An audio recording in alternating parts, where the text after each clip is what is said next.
أعوذ بالله من الشيطان الرجيم ولا تبذر تبذيرا إن المبذرين كانوا إخوان الشياطين وكان الشيطان لربه كفورا. പരിശുദ്ധമായ അള്ളാഹുവിൻ്റെ ഭവനത്തിൽ ഒരുമിച്ച് ചേർന്ന സഹോദരങ്ങളെ, സഹോദരികളെ, സർവ്വലോക രക്ഷിതാവായ അള്ളാഹുവിനെ സൂക്ഷിക്കണേ എന്ന് സംസാരിക്കുന്ന എന്നോടും കേൾക്കുന്ന നിങ്ങളോടും വളരെയധികം സ്നേഹത്തോടുകൂടെ ഓർമ്മപ്പെടുത്തുകയാണ്, ഉപദേശിക്കുകയാണ്. നമ്മുടെ നാടിൻ്റെ, നമ്മുടെ വീടുകളുടെ സൗഭാഗ്യങ്ങൾക്ക് പിന്നിൽ പ്രവാസികളായ സഹോദരങ്ങളുടെ, ആളുകളുടെ അധ്വാനമുണ്ട് എന്നുള്ളത് ഏറെ വിശദീകരിക്കാതെ തന്നെ എല്ലാവർക്കും അറിയാവുന്ന യാഥാർത്ഥ്യമാണ്. സാധാരണ നമ്മുടെ സംസ്ഥാനത്തെക്കുറിച്ച് പറയാറുള്ളത് കേരളത്തിൻ്റെ നട്ടെല്ലാണ് പ്രവാസികളെന്നാണ്. നമ്മുടെ നാട്ടിൽ നമ്മൾ കാണുന്ന വലിയ വിദ്യാഭ്യാസ സ്ഥാപനങ്ങൾക്ക് പിന്നിൽ, വലിയ വലിയ വീടുകൾക്കും ബിസിനസ് സംരംഭങ്ങൾക്കുമെല്ലാം പിന്നിൽ പ്രവാസികളായ ധാരാളം മനുഷ്യരുടെ ജീവിതമുണ്ട്. അവരുടെ അധ്വാനവും അവരുടെ പരിശ്രമവും കൊണ്ടാണ് വലിയ വലിയ നേട്ടങ്ങൾ ഉണ്ടാക്കാൻ നമ്മുടെ നാട്ടിലെ കുടുംബങ്ങൾക്കും സമൂഹത്തിനുമൊക്കെ സാധിച്ചത് എന്നുള്ളത് വിസ്മരിക്കാൻ കഴിയാത്ത ഒരു യാഥാർത്ഥ്യമാണ്. കേരളത്തിലെ ഏതാണ്ട് എല്ലാ വീടുകളിലും ഒരു പ്രവാസിയെങ്കിലും ഉണ്ട് എന്ന രീതിയിൽ നമുക്ക് വേണമെങ്കിൽ പറയാൻ സാധിക്കും. നമ്മൾ ഓരോ വീടുകൾ എടുത്തു നോക്കുമ്പോൾ അവിടങ്ങളിലെല്ലാം പ്രവാസികളായ ആളുകളുണ്ട്. സാധാരണയുള്ള കണക്ക് പ്രകാരം ഒരു പ്രതിമാസം 20,000 കോടി രൂപയാണ്. ഇതൊരു ചെറിയ കണക്കാണ്, ഒരു പക്ഷേ അതിലധികം ഉണ്ടാകും നമ്മുടെ നാട്ടിലേക്ക് പ്രവാസികളായ ആളുകൾ അയച്ചുകൊണ്ടിരിക്കുന്നത്. ഞാനിത് പറയാൻ കാരണം, ഇങ്ങനെ ഒരു ആമുഖം പറയാൻ കാരണം, ഈ നാട് വളരെ സന്തോഷത്തിലും സുഖങ്ങളിലും സൗകര്യങ്ങളിലുമൊക്കെ ജീവിക്കുന്നതിൻ്റെ പിന്നിൽ നമ്മുടെ ഇടയിലുണ്ടായിരുന്ന ധാരാളം ആളുകൾ, നമ്മുടെ കൂടെ ജീവിക്കേണ്ടിയിരുന്ന പല ആളുകളും അവർ അവരുടെ മാതാപിതാക്കളുടെയും ഭാര്യമാരുടെ, മക്കളുടെ, കുടുംബത്തിൻ്റെ കൂടെ സന്തോഷത്തോടുകൂടെ ജീവിക്കേണ്ടതിന് പകരം അവർ ജോലി തേടി ആ കുടുംബത്തെ സംരക്ഷിക്കുക എന്ന വലിയ ഉത്തരവാദിത്തം നിർവഹിക്കാൻ വേണ്ടി മറ്റൊരു രാജ്യത്തേക്ക്, മറ്റൊരു നാട്ടിലേക്ക് യാത്ര പോയത് കൊണ്ടാണ് ഒരു പരിധിവരെ ഈ സൗകര്യങ്ങളൊക്കെ ഉണ്ടാക്കിയെടുക്കാൻ നമ്മുടെ നാട്ടിലെ പല ആളുകൾക്കും സാധിച്ചിട്ടുള്ളത്. അല്ലാഹു സുബ്ഹാനഹു വ തആല വിശുദ്ധ ഖുർആനിൽ ഉപജീവനം അത് മനുഷ്യൻ തേടേണ്ടതാണ്, അതിനുള്ള വഴികൾ അവൻ അന്വേഷിക്കണമെന്ന് വളരെ കൃത്യമായി പഠിപ്പിക്കുന്നത് നമുക്ക് കാണാൻ സാധിക്കും. വിശുദ്ധ ഖുർആനിലെ സൂറത്തു മുൽക്കിലെ 15-ാമത്തെ ആയത്തിൽ അല്ലാഹു പറയുന്നുണ്ട്, ഹുവല്ലദീ ജഅല ലക്കുമുൽ അർള ദലൂല ഫംശൂ ഫീ മനാകിബിഹാ വഖുലൂ മിൻ റിസ്ഖിഹി വഇലൈഹിൻ നുശൂർ. എല്ലാവർക്കും പരിചയമുള്ള ആയത്താണ്. ഈ ആയത്തിലൂടെ അല്ലാഹു പറയുന്നത്, അവനാകുന്നു നിങ്ങൾക്ക് ഭൂമിയെ വിധേയമാക്കി തന്നവൻ, ഭൂമിയെ കീഴ്പ്പെടുത്തി തന്നവൻ പടച്ച തമ്പുരാനാണ്. അതിനാൽ അതിൻ്റെ ചുമലുകളിലൂടെ, ഭൂമിയിലൂടെ നിങ്ങൾ എന്ത് ചെയ്യുക? സഞ്ചരിക്കുക. അവന്റെ ഉപജീവനത്തിൽ നിന്ന് നിങ്ങൾ ഭുജിക്കുകയും ചെയ്യുക. അള്ളാഹുവിലേക്ക് തന്നെയാണ് നിങ്ങൾ മടങ്ങുക എന്ന് പറഞ്ഞാണ് അള്ളാഹു ആയത്ത് അവസാനിപ്പിക്കുന്നത്. ഈ ആയത്തിലെ ഫംശൂ ഫീ മനാകിബിഹ എന്ന പ്രയോഗത്തെ മുഫസ്സിറുകൾ വിശദീകരിക്കുമ്പോൾ അവരതുകൊണ്ട് അർത്ഥമാക്കുന്നത് നമ്മുടെ ഉപജീവനം തേടി ഭൂമിയിലൂടെ നമ്മൾ സഞ്ചരിക്കുക എന്നുള്ളതാണ്. നമ്മൾ അന്വേഷിക്കണം എവിടെയാണ് റിസ്ഖ് ഉള്ളത്, എവിടെയാണ് ഉപജീവനം ലഭിക്കുക. സഹോദരങ്ങളെ, ആ അന്വേഷണത്തിന്റെ ഭാഗമായി കൊണ്ടാണ് നമ്മുടെ ഇടയിലുള്ള പല ആളുകളും പ്രവാസ ലോകത്തേക്ക് എത്തപ്പെട്ടിട്ടുള്ളത്. പരിശുദ്ധ ഇസ്ലാം എന്ന് പറഞ്ഞാൽ കേവലം പ്രാർത്ഥനയിൽ മാത്രം മുഴുകിക്കൂടാൻ പറഞ്ഞ, ചടഞ്ഞുകൂടാൻ പറഞ്ഞ ഒരു മതമല്ല. മറിച്ച് ഉപജീവനത്തിനായി മനുഷ്യൻ ഇറങ്ങിത്തിരിക്കണമെന്നും അധ്വാനിക്കണമെന്നും മടി പിടിച്ചിരിക്കാതെ മടി കൂടാതെ പരിശ്രമം നടത്തണമെന്നുമാണ് പരിശുദ്ധ ഇസ്ലാം നമ്മളെ പഠിപ്പിച്ചിട്ടുള്ളത്.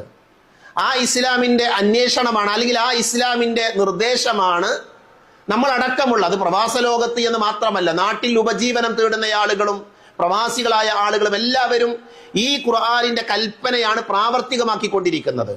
നമ്മളത് പഠിക്കണം. പരിശുദ്ധ ഇസ്ലാം പറഞ്ഞതാണ് നമ്മൾ ചെയ്യുന്നത്. ഉപജീവനം നടത്താൻ ഒരു കടയാകട്ടെ, ഒരു അധ്യാപകനാകട്ടെ, ഏതു മേഖലയാകട്ടെ, അത് അള്ളാഹുവിന്റെ കൽപ്പനയാണ്. നിങ്ങൾ ഉപജീവനം തേടണം. നമുക്ക് സാധ്യമായ രീതിയിൽ ഹലാലായ മാർഗത്തിൽ അന്വേഷിക്കുവാനും ജോലി തേടുവാനും അതിലൂടെ സമ്പാദിക്കാനും പരിശുദ്ധ ഇസ്ലാം നമ്മളെ പഠിപ്പിക്കുന്നുണ്ട്. റസൂലുള്ളാഹി സ്വല്ലല്ലാഹു അലൈഹി വസല്ലമ പറയുന്നത്, സ്വന്തം കുടുംബത്തിന് വേണ്ടി അധ്വാനിക്കാൻ പോയവൻ അള്ളാഹുവിന്റെ മാർഗത്തിലാണ് എന്നാണ്. നമ്മൾ ആരെങ്കിലും ആ വചനത്തെ കുറിച്ച് ആലോചിച്ചിട്ടുണ്ടോ? സ്വന്തം കുടുംബത്തിന് വേണ്ടി അധ്വാനിക്കാൻ പോയവൻ അള്ളാഹുവിന്റെ മാർഗത്തിലാണ് എന്ന്. അള്ളാഹുവിന്റെ മാർഗം എന്ന് പറയുമ്പോൾ ഫീ സബീലില്ലാഹ്, അള്ളാഹുവിന്റെ മാർഗം. മഹാനായ കഅബ് ബിൻ ഉജ്റ റളിയല്ലാഹു അൻഹു ഉദ്ധരിക്കുന്ന ഹദീസിൽ കാണാം, മർറ അലൻ നബി സ്വല്ലല്ലാഹു അലൈഹി വസല്ലം റജുലൻ ഫറഅ അസ്ഹാബു റസൂലില്ലാഹി സ്വല്ലല്ലാഹു അലൈഹി വസല്ലം മിൻ ജലദിഹി വനശാതിഹി ഫഖാലു യാ റസൂലല്ലാഹ് ലൗ കാന ഹാദാ ഫീ സബീലില്ലാഹ്. അല്ലാഹുവിന്റെ റസൂലിന്റെ മുമ്പിലൂടെ ഒരു മനുഷ്യൻ, ആരോഗ്യമുള്ള നല്ല ഒരാള്, അയാൾ നബിയുടെ മുന്നിലൂടെ അങ്ങനെ നടന്നു പോവുകയാണ്. അയാൾ നല്ല കാണാൻ ഭംഗിയുള്ള നല്ല ശേഷിയുള്ള മനുഷ്യനാണ്. അപ്പോൾ പ്രവാചകൻ സല്ലല്ലാഹു അലൈഹി വസല്ലമയോട് സ്വഹാബികളുടെ ചോദ്യം, അള്ളാഹുവിന്റെ റസൂലെ, അയാൾ കുടുംബത്തെ സംരക്ഷിക്കാനാണ് പോകുന്നത്, അയാളുടെ മക്കളുടെയും ഭാര്യയുടെയും ഒക്കെ സംരക്ഷണം നിർവഹിക്കാൻ വേണ്ടിയാണ് ഈ തിരക്ക് പിടിച്ച് ഓടിക്കൊണ്ടിരിക്കുന്നത്. അയാൾ അള്ളാഹുവിന്റെ മാർഗത്തിൽ യാത്ര ചെയ്താൽ അതല്ലേ അയാൾക്ക് ഏറ്റവും ഉപകാരപ്പെടുക, അല്ലെങ്കിൽ അതല്ലേ ഏറ്റവും നല്ലത് എന്ന സ്വഹാബികളുടെ ചോദ്യത്തിന് റസൂലുള്ളാഹി സ്വല്ലല്ലാഹു അലൈഹി വസല്ലം പറഞ്ഞത്, ഫഖാല റസൂലുള്ളാഹി സ്വല്ലല്ലാഹു അലൈഹി വസല്ലം ഇൻ കാന ഖറജ യസ്അ അലാ ബലദിഹി സിഗാറൻ ഫഹുവ ഫീ സബീലില്ലാഹ്. ഏതെങ്കിലും ഒരാള് അയാളുടെ ചെറിയ കുട്ടിയുടെ സംരക്ഷണത്തിന് വേണ്ടി ഇറങ്ങി പുറപ്പെട്ടാൽ ഫഹുവ ഫീ സബീലില്ലാഹ്, അവൻ അല്ലാഹുവിന്റെ മാർഗത്തിലാണ്. വഇൻ കാന ഖറജ യസ്അ അലാ അബവൈനി ശൈഖൈനി കബീറൈനി ഫഹുവ ഫീ സബീലില്ലാഹ്. പ്രായം ചെന്ന മാതാപിതാക്കൾക്ക് വേണ്ടി, വൃദ്ധരായ മാതാപിതാക്കളെ സംരക്ഷിക്കാൻ വേണ്ടി ഒരാൾ ഇറങ്ങി പുറപ്പെട്ടാൽ, ജോലിക്ക് പോയാൽ അവൻ അള്ളാഹുവിന്റെ മാർഗത്തിലാണ്. വഇൻ കാന ഖറജ യസ്അ അലാ നഫ്സിഹി, പ്രവാചകൻ സല്ലല്ലാഹു അലൈഹി വസല്ലമ പറഞ്ഞു, ഇനിയോ ഒരു സ്വന്തം ആത്മാഭിമാനം സംരക്ഷിക്കാൻ വേണ്ടിയാണ് ഒരാൾ ഇറങ്ങി പുറപ്പെടുന്നത് എങ്കിൽ, ജോലി അന്വേഷിക്കുന്നത് എങ്കിൽ, അവനും അള്ളാഹുവിന്റെ മാർഗത്തിലാണ് എന്നാണ് പ്രവാചകൻ സല്ലല്ലാഹു അലൈഹി വസല്ലമ പഠിപ്പിക്കുന്നത്. അപ്പൊ നോക്കൂ, നിങ്ങൾ ഉപജീവനം തേടുന്നവൻ, ഭാര്യയെ സംരക്ഷിക്കാൻ, മക്കളെ സംരക്ഷിക്കാൻ, കുടുംബത്തെ സംരക്ഷിക്കാൻ ഉപജീവനം തേടുന്നവൻ, അവൻ അള്ളാഹുവിന്റെ മാർഗത്തിലാണ് എന്ന പ്രവാചകന്റെ അധ്യാപനം ഒരു വിശ്വാസിക്ക് നൽകുന്ന സന്തോഷം എത്രയാണ്. നമ്മുടെ അധ്വാനങ്ങൾ വെറുതെയാകുന്നില്ല. നമ്മൾ ജോലി ചെയ്യുന്നത്, നമ്മൾ പരിശ്രമിക്കുന്നത്, നമ്മൾ പ്രവാസിയാകുന്നത്, ഇതൊക്കെ എന്താണ്? അള്ളാഹുവിന്റെ മാർഗത്തിലുള്ള യാത്രയാണ്. പരലോകത്ത് നമുക്ക് പുണ്യം ലഭിക്കുന്ന കാര്യമാണ്. പ്രവാസികൾ അത് മനസ്സിലാക്കണം. നാട്ടിൽ താമസിക്കുന്ന ആളുകളും അത് മനസ്സിലാക്കേണ്ടതുണ്ട്. പ്രവാചകൻ സല്ലല്ലാഹു അലൈഹി വസല്ലമ പറഞ്ഞത് ഹലാലായ അധ്വാനം ഒരു പുണ്യകർമ്മമാണ് എന്നാണ്. പുരുഷന്മാരെ സംബന്ധിച്ചിടത്തോളം അവർക്കാണ് കുടുംബത്തിന്റെ സംരക്ഷണ ചുമതലയുള്ളത്. അവരാണ് റിസ്ക് അന്വേഷിക്കേണ്ട ആളുകൾ. അതിന്റെ അർത്ഥം സ്ത്രീകൾ ജോലിക്ക് പോകാൻ പാടില്ല എന്നല്ല. പക്ഷെ അള്ളാഹു ചുമതല ഏൽപ്പിച്ചത് പുരുഷന്മാരെയാണ്. അതുകൊണ്ടാണ് പ്രവാചകൻ സല്ലല്ലാഹു അലൈഹി വസല്ലമ പറഞ്ഞത്, ഒരു മനുഷ്യൻ അയാൾ തന്റെ ഭാര്യയുടെ വായിലേക്ക് വെച്ചു കൊടുക്കുന്ന ഓരോ ഉരുളക്കും അജ്റുണ്ട്, കൂലിയുണ്ട്. അയാൾ റിസ്ക് തേടി അയാൾ അധ്വാനിച്ചുണ്ടാക്കിയ സമ്പത്ത് അയാളുടെ കുടുംബത്തിന് വേണ്ടി ചെലവഴിക്കുമ്പോൾ അതിലൂടെ അയാൾക്ക് പുണ്യം ലഭിക്കുമെന്ന് പ്രവാചകൻ സല്ലല്ലാഹു അലൈഹി വസല്ലമ നമ്മളെ പഠിപ്പിച്ചത് നമുക്ക് കാണാൻ സാധിക്കും. അതുകൊണ്ട് തന്നെ ജോലി ചെയ്യുക എന്നുള്ളത്, പണം സമ്പാദിക്കുക എന്നുള്ളത്, ഉപജീവനം തേടുക എന്നുള്ളത് പരിശുദ്ധ ഇസ്ലാം പുണ്യമായി പഠിപ്പിച്ച കാര്യമാണ്. ആ ഉപജീവനം തേടുന്നതിന്റെ ഭാഗമായി കൊണ്ടാണ് നമ്മുടെ ഇടയിൽ നിന്ന് പല ആളുകളും വിദേശ രാജ്യങ്ങളിൽ പോയി ജോലി ചെയ്യുന്നത്.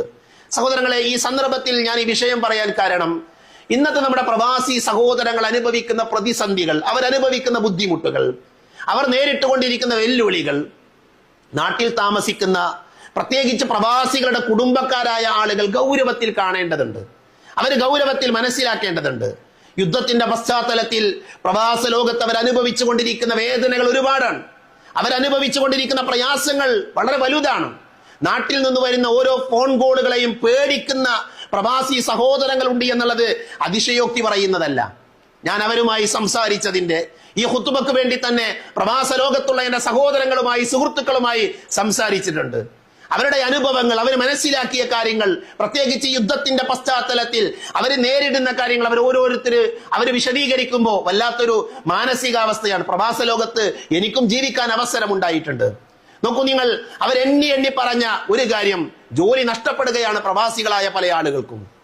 അവരുടെ ജീവിതത്തിന്റെ മാർഗമായിരുന്ന ജോലി നഷ്ടപ്പെടുന്ന പ്രതിസന്ധി അവർക്ക് മുന്നിലുണ്ട്. അതേപോലെ തന്നെ യാത്രക്ക് ബുദ്ധിമുട്ട് അനുഭവിക്കുന്ന ആളുകളുണ്ട്. ഒരു കമ്പനിയിൽ നിന്ന്, ജോലി ചെയ്യുന്ന കമ്പനിയിൽ നിന്ന് നാട്ടിലേക്ക് വന്ന് തിരിച്ചു പോകാൻ കഴിയാതെ യാത്രക്ക് പ്രയാസം നേരിട്ട് ആ പ്രയാസങ്ങളെയെല്ലാം അതിജയിച്ച് അവിടെ എത്തിയപ്പോൾ ആ കമ്പനിയിൽ തന്റെ സീറ്റിൽ വേറെ ആളിരിക്കുകയാണ്. അവർക്ക് ആളുകളുണ്ട് അവിടെ, ആ ജോലി സ്ഥാപനത്തിലേക്ക് ജോലി ചെയ്യാൻ അവർക്ക് ആളുകളെ ലഭിക്കുന്നു. യാത്ര കാരണം ബുദ്ധിമുട്ടുന്ന എത്രയോ സഹോദരങ്ങളുണ്ട്. എത്രയോ ആളുകളുടെ ബിസിനസ്സുകൾ തകർന്നിട്ടുണ്ട്. ഏറ്റവും നല്ല രീതിയിൽ ബിസിനസ് നടത്തിയിരുന്ന പല ആളുകളുടെയും ബിസിനസ്സുകൾ തകർന്ന എത്രയോ വാർത്തകൾ നമ്മുടെ മുൻപിലുണ്ട്. കുടുംബവുമായി ജീവിക്കുന്ന ആളുകൾ, ഫാമിലിയുമായി പ്രവാസ ലോകത്ത് കഴിയുന്ന ആളുകൾ, അവർ സാമ്പത്തികമായ ഞെരുക്കങ്ങൾ അനുഭവിക്കുന്നുണ്ട്. ചെറിയൊരു ഉദാഹരണം പറയാം. ഗ്യാസിന് നമ്മുടെ നാട്ടിൽ വില കൂടിയ വാർത്തകൾ നമ്മളിങ്ങനെ ദിനേന കേട്ടുകൊണ്ടിരിക്കുകയാണ്. 26 റിയാൽ ഉണ്ടായിരുന്ന ഗ്യാസിന്റെ വില ഇന്ന് സൗദി അറേബ്യയിൽ ഏകദേശം 50% വർദ്ധിച്ചിട്ടുണ്ട്. 50%, 50 എത്തിയിട്ടില്ലെങ്കിലും അതിന്റെ സമീപത്ത് വർദ്ധിച്ചിട്ടുണ്ട്. നോക്കൂ നിങ്ങൾ, അവരുടെ ശമ്പളത്തിൽ നിന്ന് അവർ വലിയ ഒരു വിഹിതം അവരുടെ ദൈനംദിന ചിലവുകൾക്ക് വേണ്ടി എക്സ്ട്രാ ചെലവാക്കേണ്ട ഒരു സാഹചര്യം ഈ യുദ്ധത്തിന്റെ പശ്ചാത്തലത്തിൽ അവിടെ ഉണ്ടായിട്ടുണ്ട്. ചെലവുകൾ, ഹോട്ടലാകട്ടെ മറ്റു മേഖലയാകട്ടെ, അവിടങ്ങളിലെല്ലാം വർധനവുകൾ ഉണ്ടാവുകയാണ്. അതേപോലെ തന്നെ പല കമ്പനികളും പ്രവാസികളായ ആളുകൾക്ക് നൽകിയിരുന്ന ആനുകൂല്യങ്ങൾ വെട്ടിക്കുറക്കുകയാണ്. അവർക്ക് നൽകിയിരുന്ന പല ബോണസുകളുമുണ്ട്, പല അധിക സാലറികളുമുണ്ട്, അധിക സംവിധാനങ്ങളുമുണ്ട്. ആ സൗകര്യങ്ങളെല്ലാം ഇല്ലാതെയാക്കിക്കൊണ്ടിരിക്കുന്ന കാഴ്ച നമുക്ക് കാണാൻ പറ്റും. വലിയ വലിയ കമ്പനികളിലെ പ്രൊഡക്ഷൻ അത് അവസാനിപ്പിക്കുന്നു, അവർ നിർത്തിവെക്കുന്നു. നിർബന്ധിതമായി ലീവിന് പോകാൻ വേണ്ടി ജോലിക്കാരോട് ആവശ്യപ്പെടുന്ന സാഹചര്യമുണ്ട്. ഇങ്ങനെ എണ്ണി എണ്ണി പറയാൻ ഒരുപാട് കാര്യങ്ങൾ പ്രവാസ ലോകത്തെ നമ്മുടെ സഹോദരങ്ങൾ അനുഭവിക്കുന്ന നീറുന്ന പ്രശ്നങ്ങൾ ഏറെയാണ്. നമുക്കെന്ത് ചെയ്യാൻ പറ്റും? നാട്ടിൽ താമസിക്കുന്ന ആളുകൾ, നമുക്ക് വേണ്ടി അധ്വാനിക്കാൻ പ്രവാസ ലോകത്ത് പോയ സഹോദരങ്ങളുടെ ഈ ഒരു പശ്ചാത്തലത്തിൽ അവരനുഭവിക്കുന്ന ഈ പ്രതിസന്ധിയുടെ സന്ദർഭത്തിൽ നമ്മുടെ കടമ എന്താണ്? സഹോദരങ്ങളെ, പണമുള്ളപ്പോൾ മാത്രം അവരെ സ്നേഹിക്കുകയും അവർ അയക്കുന്ന പണത്തിൽ നിന്ന് വല്ലതും കുറവ് വന്നാൽ അവരോട് നീരസം പ്രകടിപ്പിക്കുകയും ചെയ്യുന്ന ഒരു തലമുറയായി, ഒരു സമൂഹമായി നമ്മൾ മാറുന്നുണ്ടോ എന്നുള്ളത് ഗൗരവത്തിൽ നമ്മൾ ചിന്തിക്കണം. പ്രവാചകൻ സല്ലല്ലാഹു അലൈഹി വസല്ലമ പറഞ്ഞ വാചകം നോക്കൂ നിങ്ങൾ, മല്ല യശ്കുരിന്നാസ ലാ യശ്കുരില്ലാഹ്. എന്താണ് ഈ വാചകത്തിന്റെ അർത്ഥം? മനുഷ്യരോട് നന്ദി കാണിക്കാത്തവൻ അള്ളാഹുവിനോട് നന്ദി കാണിക്കുന്നവനല്ല എന്നാണ്. എങ്ങനെയാണ് മനുഷ്യരോട് നന്ദി കാണിക്കുക? ഒരു മനുഷ്യൻ അയാളുടെ ആവുന്ന സമയത്ത് നമ്മളെ സഹായിച്ചു, നമുക്ക് വേണ്ടി ജീവിച്ചു, നമുക്കെല്ലാം നൽകി. അയാളൊരു പ്രതിസന്ധിയിൽ അകപ്പെട്ടപ്പോൾ, അയാളൊരു പ്രയാസത്തിലായപ്പോൾ അയാൾക്ക് പഴയതുപോലെ ചെയ്യാൻ പറ്റുന്നില്ല എന്ന ഒരു കാരണം കൊണ്ട് അയാളോട് മോശമായി സംസാരിക്കുന്ന, അയാളെ പരിഗണിക്കാത്ത, അയാളെ കേൾക്കാത്ത, അയാളെ അവഗണിക്കുന്ന സംഭവങ്ങൾ നമ്മുടെ ചുറ്റുപാടിലുണ്ട്, നമ്മുടെ ഇടയിൽ നടന്നുകൊണ്ടിരിക്കുന്നുണ്ട്. അതുകൊണ്ട് തന്നെ നമ്മുടെ കടമ എന്താണ്? അവര് നമുക്കാവുന്ന സമയത്ത് ഏറ്റവും നല്ല രീതിയിൽ നമ്മളെ പരിഗണിച്ചവരാണ്. അവരുടെ പ്രതിസന്ധിയുടെ സമയത്ത് അവരെ ചേർത്ത് പിടിക്കാൻ, അവരെ ആശ്വസിപ്പിക്കാൻ, അവർക്ക് താങ്ങാകാൻ, തണലാകാൻ നാട്ടിൽ താമസിക്കുന്ന കുടുംബാംഗങ്ങൾക്ക് കഴിയേണ്ടതുണ്ട്. അതിന് നമ്മൾ ചെയ്യേണ്ടത് എന്താ? നമ്മുടെ ജീവിതത്തിന്റെ നിലവാരം, ഒരുപക്ഷെ ഇന്നലെ അവരയച്ച സമ്പത്ത് കൊണ്ട് ഏറ്റവും ഉന്നതമായ സൗകര്യങ്ങളിലാണ് പല ആളുകളും ജീവിച്ചത്. ഇന്ന് പ്രവാസികളുടെ സമ്പത്ത് കൊണ്ട് പൊങ്ങച്ചം കാണിക്കുന്ന, ദൂർത്തടിക്കുന്ന കുടുംബങ്ങൾ ഞാൻ വിശദീകരിക്കാതെ തന്നെ എല്ലാവർക്കും അറിയാം. ഈ വാചകം ഒരു അബദ്ധമാണ് എന്ന് ആരും വിചാരിക്കേണ്ടതില്ല. നമ്മുടെ ചുറ്റുപാടിലേക്ക് നമ്മൾ കണ്ണോടിച്ചാൽ മതി. പ്രവാസികളുടെ കുടുംബങ്ങൾ പ്രധാനമായും ശ്രദ്ധിക്കേണ്ടത് ധൂർത്തും പൊങ്ങച്ചവും പൂർണ്ണമായി ഒഴിവാക്കുക എന്നുള്ളതാണ്. വിവാഹരംഗത്തുള്ള ധൂർത്തത്രയാണ്. വിവാഹരംഗത്ത് ഓരോ കുടുംബങ്ങളും പ്രവാസികളെ മുന്നിൽ കണ്ടുകൊണ്ട് ചെലവഴിക്കുന്ന ലക്ഷങ്ങൾ എത്രയാണ്? വീടിന്റെ നിർമ്മാണം, വീടിന്റെ ജോലികൾ, അത് എത്ര തന്നെ ചെയ്താലും തീരാത്ത, വീണ്ടും വീണ്ടും വീണ്ടും വീണ്ടും അപ്ഗ്രേഡ് ചെയ്തുകൊണ്ടിരിക്കുന്ന, ഓരോ വർഷവും പുതുക്കിക്കൊണ്ടിരിക്കുന്ന, ഒരാവശ്യവുമില്ലാതെ സമ്പത്ത് വിനിയോഗിച്ചു കൊണ്ടിരിക്കുന്ന, ആഡംബരങ്ങൾ കാണിച്ചു കൊണ്ടിരിക്കുന്ന ആളുകളായി പ്രവാസികളുടെ കുടുംബങ്ങൾ മാറാൻ പാടില്ല. അള്ളാഹു പറഞ്ഞത് എന്താണ്?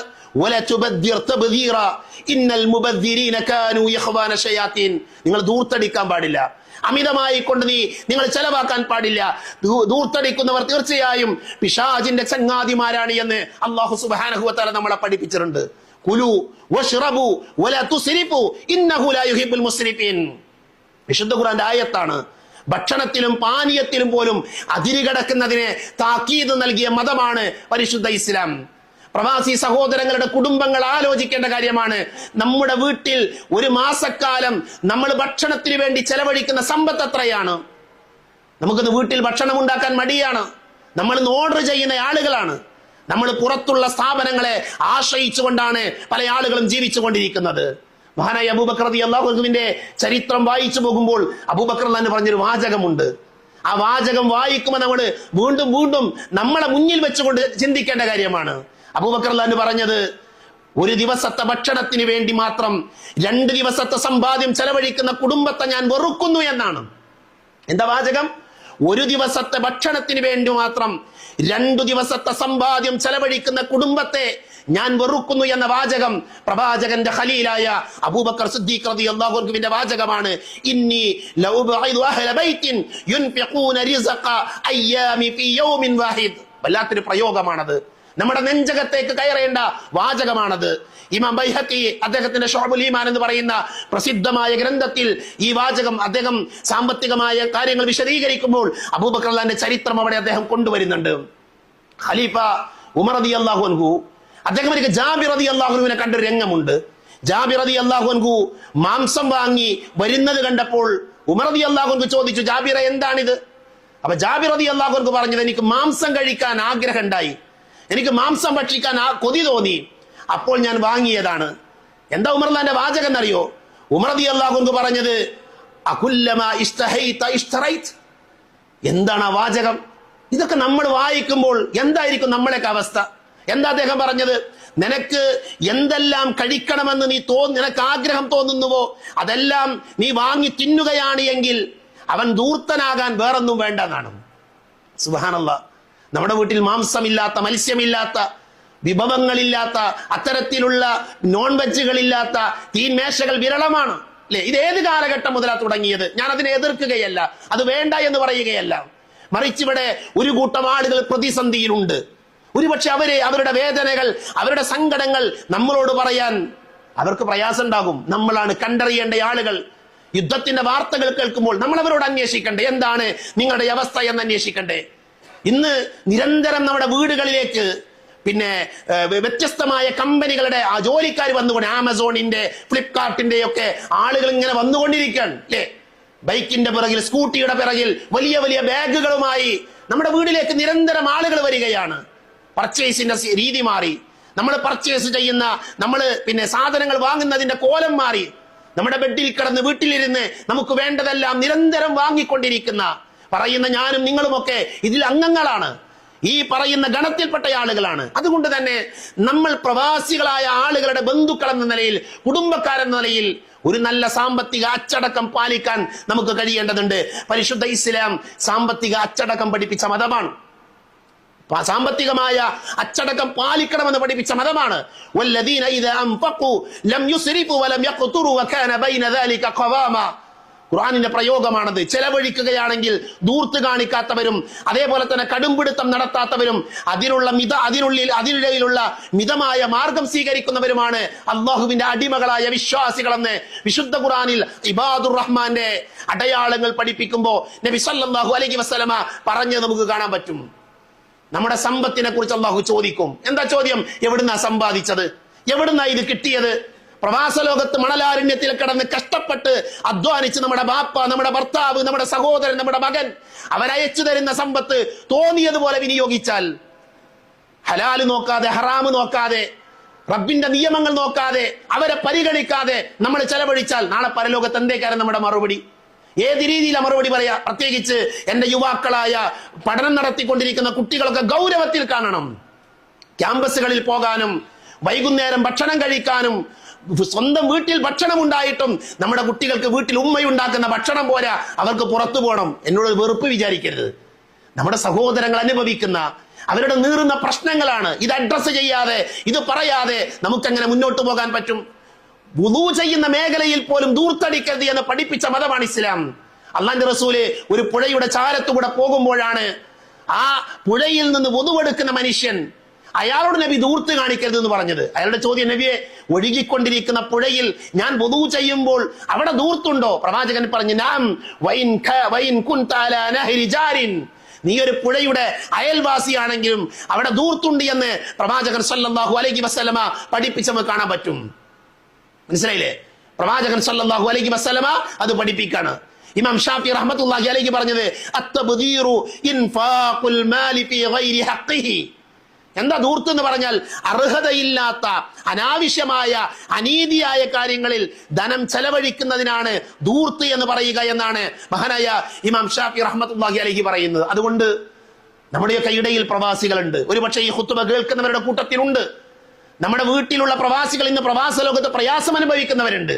സഹോദരങ്ങളെ, അവരെ ആശ്വസിപ്പിക്കാനും അവരെ ചേർത്ത് പിടിക്കാനും അവരുടെ പ്രതിസന്ധികൾ അന്വേഷിക്കുവാനുമാണ് വിശ്വാസികളായ നമ്മൾ ഓരോരുത്തരും ശ്രദ്ധിക്കേണ്ടത്.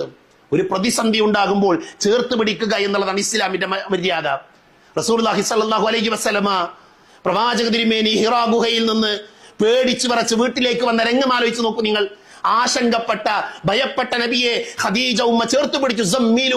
സമ്മിലൂനി യാ ഖദീജ എന്ന് പറഞ്ഞ അള്ളാന്റെ റസൂലിനെ പുതപ്പിട്ട് മൂടി പ്രവാചകനെ ആശ്വസിപ്പിച്ച്, നിങ്ങൾ പേടിക്കേണ്ടതില്ല, അള്ളാഹു നിങ്ങളെ കൈവടിയുകയില്ല എന്ന സമാധാനത്തിന്റെ വാക്ക് പറഞ്ഞ ഖദീജയാകണം നമുക്ക് മാതൃക, റളിയല്ലാഹു അൻഹാ. അവരാകണം നമുക്ക് ഈ സന്ദർഭത്തിൽ മാതൃക.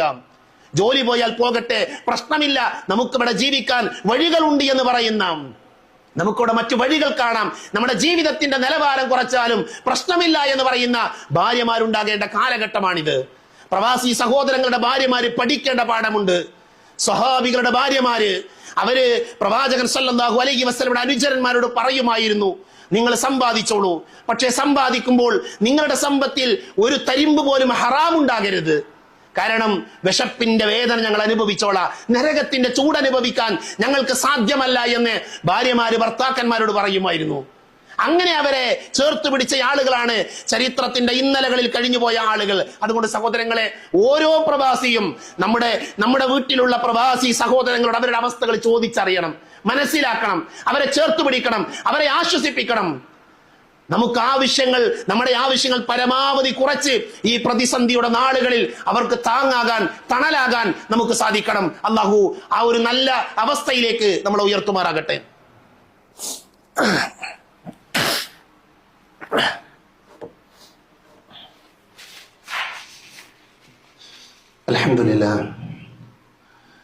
അൽഹംദുലില്ലാഹി അല്ലദീ അല്ലമ ബിൽ ഖലം അല്ലമൽ ഇൻസാന മാ ലം യഅലം വസ്സലാത്തു വസ്സലാമു അലാ അഷ്റഫിൽ മുർസലീൻ വഅലാ ആലിഹി വഅസ്ഹാബിഹി അജ്മഈൻ അമ്മാ ബഅദ്. ഒരിക്കൽ കൂടെ അള്ളാഹുവിനെ സൂക്ഷിക്കണേ എന്ന് ഓർമ്മപ്പെടുത്തുകയാണ്. ഒരുപക്ഷെ ഈ ഖുത്ബ കേൾക്കാൻ ഈ പള്ളിയിൽ ധാരാളം പ്രവാസികളുണ്ടാകും. പ്രവാസി സഹോദരങ്ങളോട് പറയാനുള്ളത്, വമൻ യത്തഖില്ലാഹ യജ്അൽ ലഹു മഖ്റജ. വിശുദ്ധ ഖുർആനിൽ അള്ളാഹു നമ്മെ പഠിപ്പിച്ച വാചകമാണത്. ഏത് പ്രതിസന്ധിയുടെ സന്ദർഭത്തിലും നമ്മൾ നിരാശപ്പെടേണ്ട ആവശ്യമില്ല. അള്ളാഹു നമ്മുടെ കൂടെ ഉണ്ടാകും. അള്ളാഹു നമുക്കൊരു വഴി കാണിച്ചു തരും. നമ്മൾ വിചാരിക്കുന്നതല്ല നമ്മുടെ ജീവിതത്തിൽ സംഭവിക്കുക. മനുഷ്യന്റെ വിചാരങ്ങളും വികാരങ്ങളും ഒക്കെ അറിയുന്ന പടച്ച തമ്പുരാൻ നമുക്കൊരു പരീക്ഷണമാകാം, അതല്ല എങ്കിൽ മറ്റു വല്ല കാര്യങ്ങളുമാകാം. ഏത് സാഹചര്യമായാലും നമ്മൾ അള്ളാഹുവിനെ സൂക്ഷിക്കുന്നവരാണ് എങ്കിൽ, നമ്മൾ റബ്ബിനെ പേടിച്ചുകൊണ്ട് ജീവിക്കുന്നവരാണ് എങ്കിൽ അള്ളാഹു സുബ്ഹാനഹു വ തആല നമുക്ക് നല്ല വഴി തുറന്നു തരുമെന്നുള്ളത് വിശുദ്ധ ഖുർആനിന്റെ അധ്യാപനമാണ്. അതുകൊണ്ട് തന്നെ ആ ഖുർആനിന്റെ അധ്യാപനത്തിലേക്കാണ് നമ്മൾ മടങ്ങേണ്ടത്. നമ്മൾ അള്ളാഹുവിനെ പഴിക്കുന്ന, ഇതെന്തൊരു കാലമാണ്, അങ്ങനെ ഈ കാലത്തെ ആക്ഷേപിക്കുന്ന അത്തരമൊരു ഗണത്തിൽ വിശ്വാസികളായ നമ്മൾ പെടാൻ പാടില്ല. രണ്ടാമതായി പ്രവാസി സഹോദരങ്ങൾ ശ്രദ്ധിക്കേണ്ടത്, കുടുംബത്തിന്റെ അനാവശ്യ ഡിമാൻഡുകൾക്ക് മുന്നിൽ നമ്മൾ കീഴ്പ്പെടാൻ പാടില്ല. അത് പ്രവാസികൾ മനസ്സിലാക്കേണ്ടതാണ്. കുടുംബങ്ങൾ പല ഡിമാൻഡുകളും പറയും, അവർക്ക് പല ആവശ്യങ്ങളും ഉണ്ടാകും. അത്തരം ആവശ്യങ്ങളുടെ മുമ്പിൽ എന്താണോ നമ്മുടെ സാഹചര്യം, എന്താണ് ആ സാഹചര്യങ്ങൾക്കനുസരിച്ച് മാത്രമാണ് നമ്മൾ പെരുമാറേണ്ടത്. നമ്മൾ ബാങ്കുകളിലേക്ക് ഓടാൻ, പലിശക്ക് പണമെടുക്കാൻ, അത്തരം മാർഗങ്ങൾ സ്വീകരിച്ച് പ്രവാസികളായ ആളുകൾ കുടുംബങ്ങളെ സംരക്ഷിക്കേണ്ട ആവശ്യമില്ല. നിഷിദ്ധമായ മാർഗത്തിലൂടെ ഒരു കാരണവശാലും നമ്മുടെ ബാക്കിയുള്ളവരുടെ ആഗ്രഹങ്ങൾ പൂർത്തീകരിച്ചു കൊടുക്കാൻ നമ്മൾ നിൽക്കുന്നത് അബദ്ധമാണ്. അത് മതപരമായി തെറ്റാണ് എന്ന് നമ്മൾ മനസ്സിലാക്കണം. അതേപോലെ തന്നെ പ്രതിസന്ധി ഘട്ടങ്ങളിൽ ചെലവ് ചുരുക്കുക എന്നുള്ളത് ഓരോ പ്രവാസിയും പഠിക്കേണ്ട കാര്യമാണ്. ചില പ്രവാസികളെ കുറിച്ച് ആളുകൾ പറയും, നാട്ടിൽ വന്നാല് പണത്തിന്റെ ഒരു ധാരാളിത്തം കാണിക്കലാണെന്ന്. നമ്മൾ അതിൽ പെടാൻ പാടില്ല. നമ്മുടെ സമ്പത്ത് അള്ളാഹു നമുക്ക് നൽകിയതാണ്. അതുകൊണ്ട് തന്നെ ഒരല്പം സൂക്ഷിച്ചും ശ്രദ്ധിച്ചുമൊക്കെയാണ്, മിതത്വം കാണിച്ചുകൊണ്ടാണ് നമ്മുടെ സമ്പത്ത് നമ്മൾ ചെലവഴിക്കേണ്ടത് എന്ന് പ്രത്യേകം നമ്മൾ ഓർക്കണം. ഏറ്റവും അവസാനമായി നമ്മുടെ അവസ്ഥകൾ, നമ്മുടെ സാഹചര്യങ്ങൾ നമ്മുടെ മക്കളെ പഠിപ്പിക്കണം. നമ്മുടെ കുടുംബത്തോട് പറയണം, ഭാര്യയോട് പറയണം, മാതാപിതാക്കളോട് പറയണം. നമ്മുടെ അവസ്ഥകൾ പലർക്കും അറിയില്ല, പ്രവാസികളുടെ സാഹചര്യങ്ങൾ പലർക്കും അറിയില്ല. അപ്പൊ നിങ്ങൾ വെറുതെ അന്വേഷിച്ച് നോക്കൂ, പ്രവാസികളായ ആളുകളെ എങ്ങനെയാണ് മറ്റുള്ള ആളുകൾ നോക്കിക്കാണുന്നത്. നമ്മുടെ വസ്ത്രത്തിലേക്ക് നോക്കി, നമ്മുടെ വാഹനത്തിലേക്ക് നോക്കി, നമ്മൾ ജീവിക്കുന്ന ചുറ്റുപാടിലേക്ക് നോക്കിയാണ് അവർ നമ്മളെ വിലയിരുത്തുന്നത്. നമ്മുടെ ഉള്ളെന്താണ്, നമ്മുടെ അവസ്ഥ എന്താണ് എന്ന് പല ആളുകൾക്കും അറിയില്ല. അതുകൊണ്ട് തന്നെ നമ്മുടെ അവസ്ഥകൾ കൃത്യമായി വേണ്ടപ്പെട്ടവരെ അറിയിക്കാൻ പ്രവാസികളായ ആളുകൾ ശ്രദ്ധിക്കേണ്ടതുണ്ട്. അതുകൊണ്ട് സഹോദരങ്ങളെ, നമുക്ക് വേണ്ടി കഷ്ടപ്പെടുന്ന, നമുക്ക് വേണ്ടി അധ്വാനിക്കുന്ന, നമ്മുടെ കുടുംബത്തിന് വേണ്ടി അവരുടെ കുടുംബജീവിതം മാറ്റിവെക്കുന്ന, മാതാപിതാക്കളോടൊപ്പമുള്ള ജീവിതം മാറ്റിവെക്കുന്ന പ്രവാസി സഹോദരങ്ങളെ ചേർത്ത് പിടിക്കുന്ന ആളുകളാകാൻ നമുക്ക് ഓരോരുത്തർക്കും സാധിക്കേണ്ടതുണ്ട്. പ്രവാസികളും തന്നെ അവരുടെ കടമകൾ, അവരുടെ ബാധ്യതകൾ മനോഹരമായ രീതിയിൽ പരിശുദ്ധ ഇസ്ലാം കൽപ്പിച്ച രീതിയിൽ പ്രാവർത്തികമാക്കാൻ പരിശ്രമിക്കേണ്ടതുണ്ട്. അല്ലാഹു സുബ്ഹാനഹു വ തആല പരിപൂർണമായ ഒരു ഇസ്ലാമിക അന്തരീക്ഷം ഉണ്ടാക്കാൻ, പ്രയാസങ്ങളിൽ പെടുന്ന ആളുകളെ ചേർത്ത് പിടിച്ച് സമാധാനം നൽകി ജീവിക്കുന്നവരാകാൻ നമ്മെ എല്ലാവരെയും അനുഗ്രഹിക്കുമാറാകട്ടെ. അറിഞ്ഞും അറിയാതെയും നമ്മുടെ ജീവിതത്തിൽ സംഭവിച്ചു പോയ ചെറുതും വലുതുമായ എല്ലാ തെറ്റുകുറ്റങ്ങളും അല്ലാഹു പുറത്തു മാപ്പാക്കി തരുമാറാകട്ടെ. രോഗം കൊണ്ട് ബുദ്ധിമുട്ടുന്ന ധാരാളം ആളുകളുണ്ട്, അല്ലാഹു അവർക്ക് ശിഫ നൽകുമാറാകട്ടെ.